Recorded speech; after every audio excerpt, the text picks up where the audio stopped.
Leonard back and ready for action. So let's see how they work together. We'll get to that in just a minute. Fourth quarter when the real fun began. 6 minutes to play. Celtics up by 7. Kemba Walker for 3. Celtics just 12 for 45 from 3 for the game, though. Celtics up by 10. The Clippers would respond. Leonard! Oh. Daniel Tice on the bad end of that one. 17 points, 6 boards, 3 assists for Leonard. Clippers cut it to 4. Look at Palmer. Just over 30 seconds to play. Clippers down 2. Off and running. Leonard to Lou Williams. You need a bucket, Lou Williams, to get you a bucket. 3 ball there. 27 for Leonard. Clippers take the lead. They scored 10 straight. Ensuing Celtics possession, Walker gets it stolen by Williams, who is then fouled. Walker 4 for 17 from the floor. Had 13 points in this one. Jason Tatum, he did most of the work for Boston. Look at that move. Put George on the floor. 30 for Tatum. It's 97 apiece. Ensuing Clippers possession.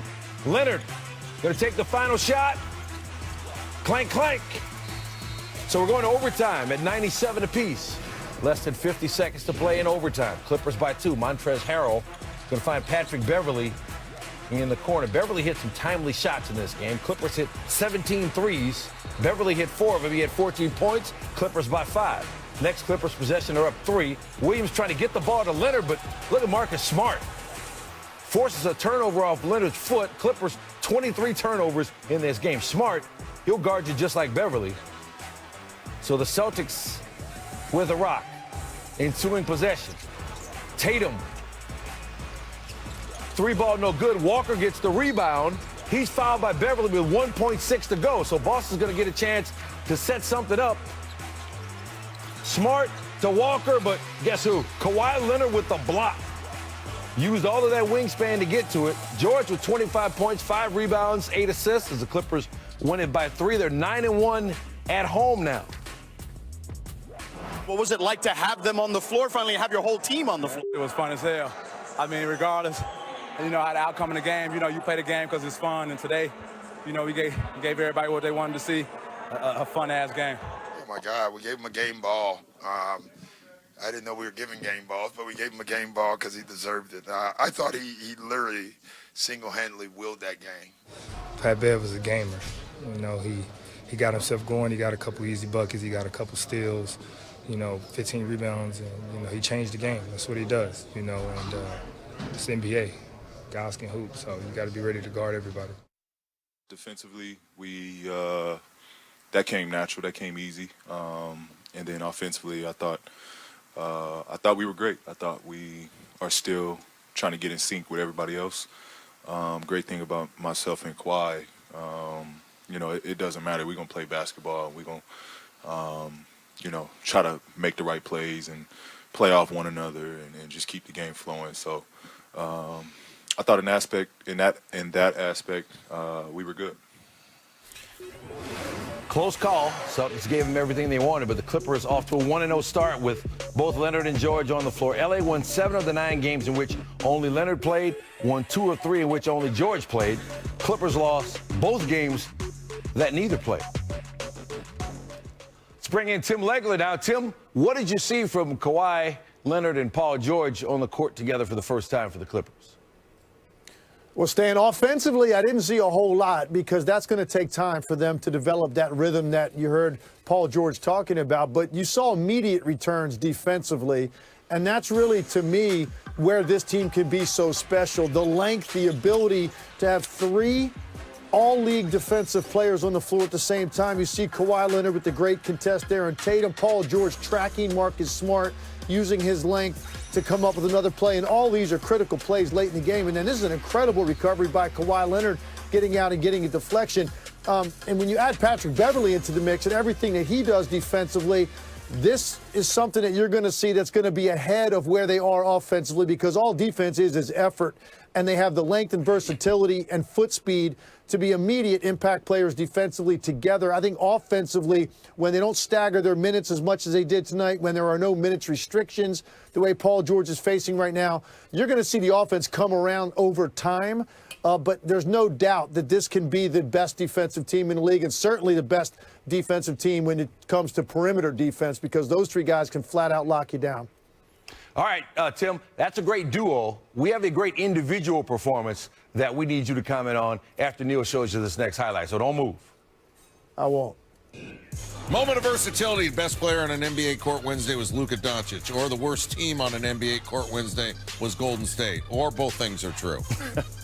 Doncic, he needs 16 points, 6 assists to average a 30-point triple-double over a 10-game span, and we'll tell you the company that he joins if he does that, and he's going to do that. Early first, Doncic off the screen, drains the three. Doncic, step back, Bobby Jack, 3. Mavericks are up 12. Doncic gets the ball from Porzingis off a screen and dunks Soul Brother. Mavs up 15. In transition, Doncic. No look. Dorian Finney-Smith throws it down.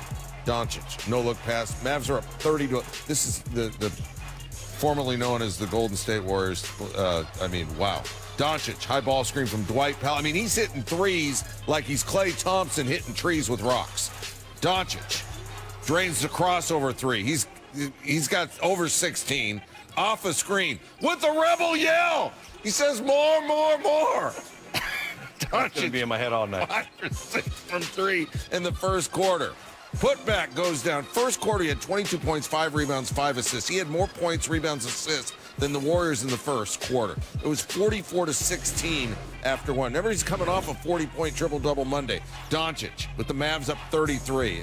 He was 6 of 7 from 3. Another step back, then drives. Little Euro step bucket. Finished the half with 33 points and those assists he needed for the average that we'll tie together here momentarily.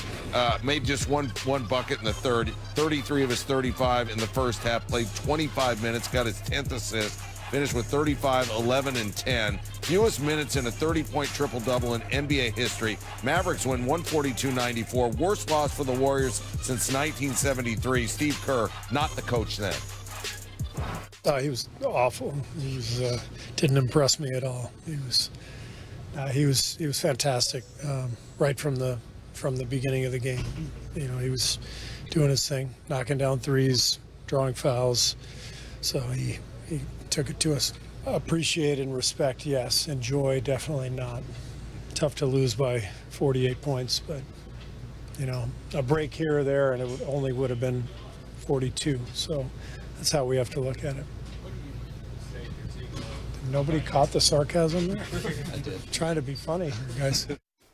Got it. Murder by numbers, 1, 2, 3, starting with 1. One player has recorded consecutive 35-point triple-doubles before his 21st birthday. His name is Luka Doncic. Oscar Robertson was the previous youngest to do so when he was 22. Our next number is 5. Doncic is now one of 5 players to average a 30-point triple-double in a 10-game span. This is the setup we gave you at the beginning of the highlight, joining LeBron James, Russell Westbrook, Michael Jordan, and Oscar Robertson. And our last number 3, Doncic is the third player with 700 combined points, rebounds, assists through the first 14 games of a season since the 76-77 merger, joining Harden and Westbrook. Tim Legler, Doncic is 20 years old. When you see him, you see what?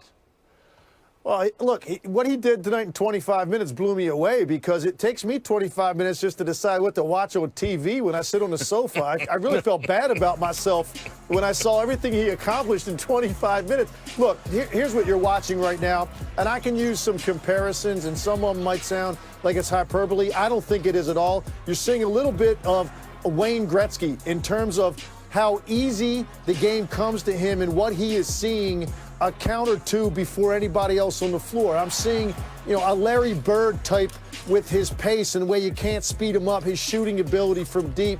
But if Larry Bird had a tighter handle and a better first step, that's really what Luka Doncic is. And then finally, I see some LeBron James in this guy because there's nobody else in the league right now that is an elite level scorer. I'm talking about a 25 or more point scorer per game that can also beat you with his passing the way that Luka Doncic can. This is a really special player, a generational type of talent. And I know he's just starting out, but I'm telling you, when this guy's all done, it's assuming he stays healthy, you may be looking at an all-time great player, and we're all going to remember the start of his career. He has taken an incredible step forward since even a year ago when he was Rookie of the Year. He's gotten so comfortable in his ability to control the game.